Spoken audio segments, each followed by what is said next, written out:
Magandang hapon mga kabay. So meron po akong estimate ngayon 39126. Ayan, Stanley po siya mga kabay. Ayan po, nakasaksak po yan mga kabay. Ayan. So iuo natin mga kabay. Ayan po, wala po, hindi po natunog. Ayan. So titingnan natin mga kabay kung anong dahilan. So tara, samahan nyo ako. So ayan mga kabay, binuksan ko na po. So titester natin ngayon yung cord kung bakit ayaw niya gumana. Yan, meron siya mga kabay.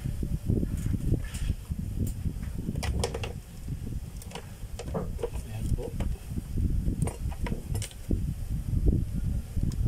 testerin natin yung cord. So ayan mga kabay, meron siya.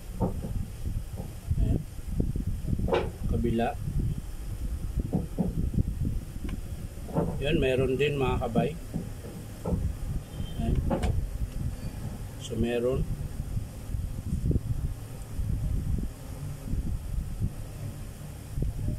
Luloko yata yung ano po. Meron. So wala siyang problema sa cord mga kabay. Sa field coil mga kabay, tingnan natin. So wala po siya mga kabay. So bubuksan natin mga kabay kung ano ang dahilan, kasi mahaba naman yung carbon, nga lang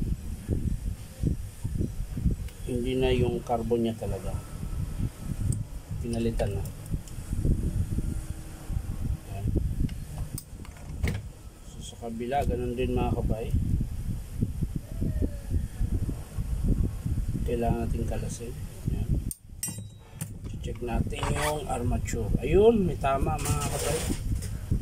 Ayan po mga kabay, oh. Yan po yung sira niya. Ito. Yan. Ito po yung sira ng armature. Kaya pala ayaw magtuloy. Tingnan din natin yung field coil mga kabay. Yung dahilan. At kung bakit ang tigas niya.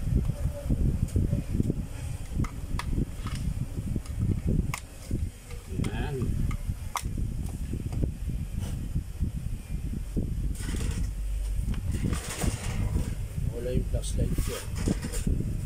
Sana yung flashlight.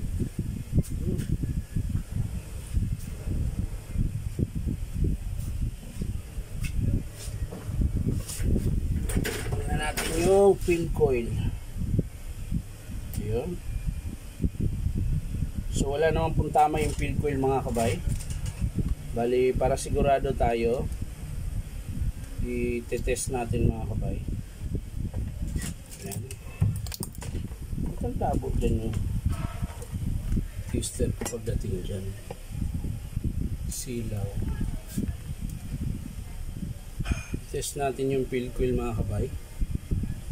So yan mga kabay, yung kabila meron. Dito tayo sa kabila mga kabay. Yun, natumba na.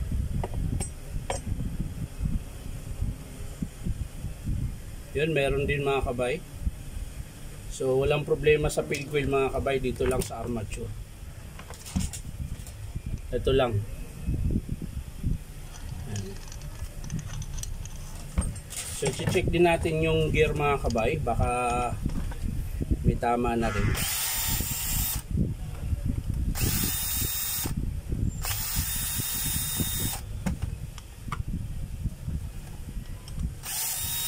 Mamaya kasi baka may tama na rin yung lagayan ng okay pa mga kabay. Ayun.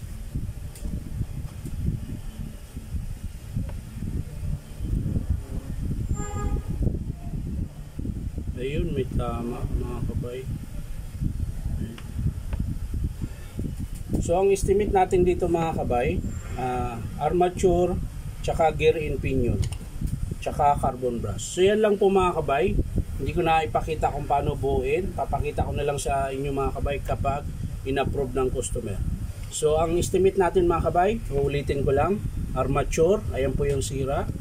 Yung gear naman may isang bungi, yung isang ngipin, hindi makikita mga kabay, maliit eh. Yan, gear in pinion, yun magkaka-partner po yan. So yan lang po ang papalit ng mga kabay, tsaka carbon brush. So yan lang mga kabay, maraming salamat. At syempre kung hindi ka pa nakasubscribe sa aking YouTube account, baka naman mga kabay, pwede nyo isubscribe ngayon. Salamat mga kabay. Bye bye.